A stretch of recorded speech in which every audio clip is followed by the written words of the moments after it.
The Adventures of Pinocchio by Carlo Collodi. Chapter 24.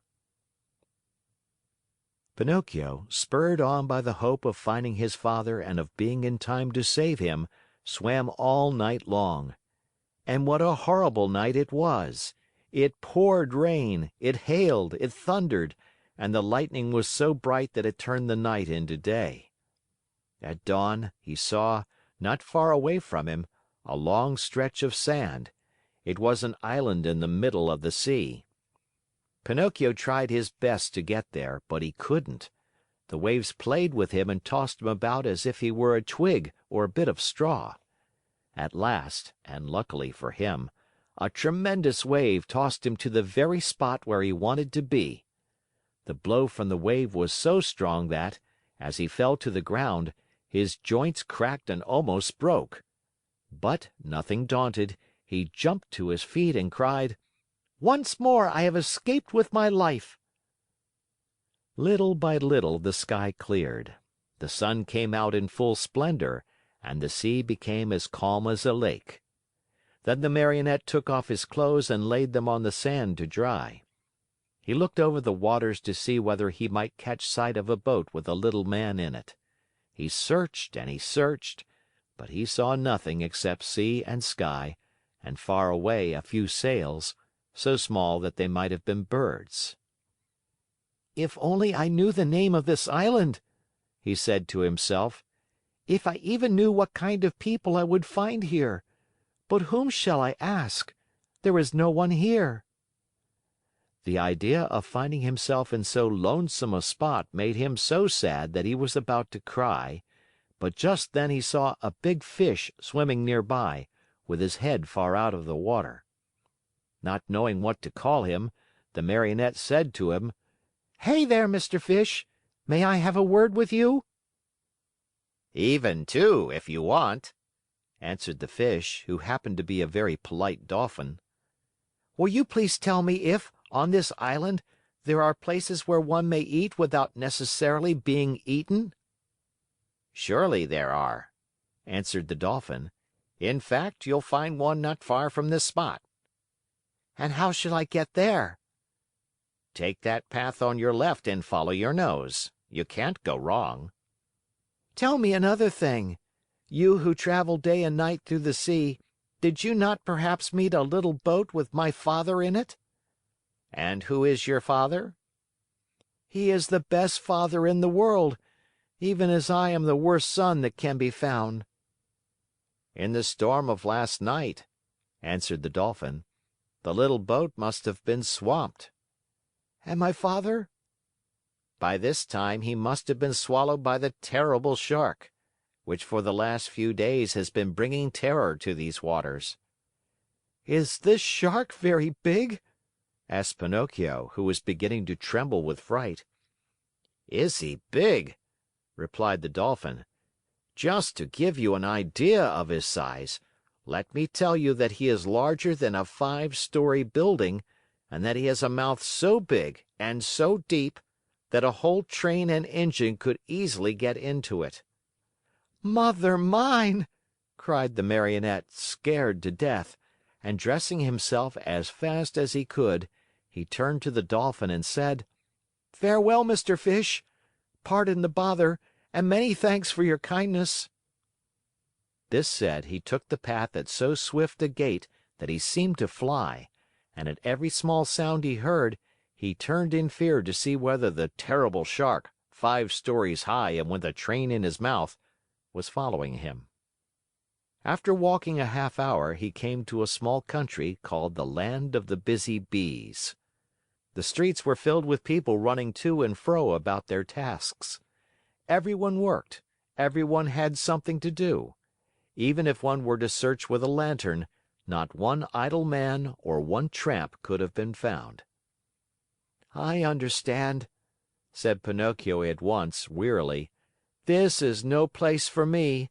I was not born for work." But in the meantime, he began to feel hungry, for it was 24 hours since he had eaten. What was to be done? There were only two means left to him in order to get a bite to eat. He either had to work or to beg. He was ashamed to beg, because his father had always preached to him that begging should be done only by the sick or the old. He had said that the real poor in this world, deserving of our pity and help, were only those who, either through age or sickness, had lost the means of earning their bread with their own hands. All others should work, and if they didn't and went hungry, so much the worse for them.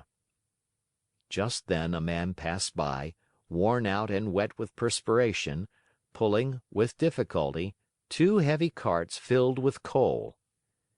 Pinocchio looked at him, and judging him by his looks to be a kind man, said to him with eyes downcast in shame, "Will you be so good as to give me a penny, for I am faint with hunger?" Not only 1 penny," answered the Coal Man. "I'll give you 4 if you will help me pull these 2 wagons." "I am surprised," answered the Marionette, very much offended. "I wish you to know that I never have been a donkey, nor have I ever pulled a wagon." "So much the better for you," answered the Coal Man. "Then, my boy, if you are really faint with hunger, eat 2 slices of your pride, and I hope they don't give you indigestion." A few minutes after, a bricklayer passed by, carrying a pail full of plaster on his shoulder. "Good man, will you be kind enough to give a penny to a poor boy who is yawning from hunger?" "Gladly," answered the Bricklayer. "Come with me and carry some plaster, and instead of 1 penny, I'll give you 5." "But the plaster is heavy," answered Pinocchio, "and the work too hard for me." "If the work is too hard for you, my boy, enjoy your yawns and may they bring you luck." In less than a half hour, at least 20 people passed, and Pinocchio begged of each one, but they all answered: "Aren't you ashamed? Instead of being a beggar in the streets, why don't you look for work and earn your own bread?" Finally, a little woman went by carrying 2 water jugs. "Good woman, will you allow me to have a drink from one of your jugs?" asked Pinocchio, who was burning up with thirst. "With pleasure, my boy," she answered, setting the 2 jugs on the ground before him. When Pinocchio had had his fill, he grumbled, as he wiped his mouth, "My thirst is gone. If I could only as easily get rid of my hunger." On hearing these words, the good little woman immediately said, "If you help me to carry these jugs home, I'll give you a slice of bread." Pinocchio looked at the jug and said neither yes nor no. "And with the bread, I'll give you a nice dish of cauliflower with white sauce on it." Pinocchio gave the jug another look and said neither yes nor no. "And after the cauliflower, some cake and jam." At this last bribery, Pinocchio could no longer resist and said firmly, "Very well, I'll take the jug home for you." The jug was very heavy, and the Marionette, not being strong enough to carry it with his hands, had to put it on his head.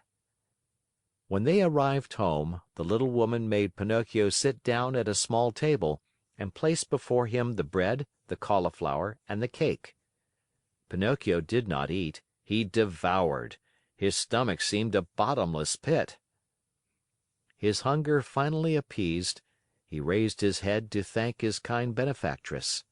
But he had not looked at her long when he gave a cry of surprise and sat there with his eyes wide open, his fork in the air, and his mouth filled with bread and cauliflower. "Why all this surprise?" asked the good woman, laughing. "Because," answered Pinocchio, stammering and stuttering, "because you look like, you remind me of, yes, yes, the same voice, the same eyes, the same hair. Yes, yes, yes, you also have the same azure hair she had. Oh, my little Fairy, my little Fairy! Tell me that it is you! Don't make me cry any longer! If you only knew!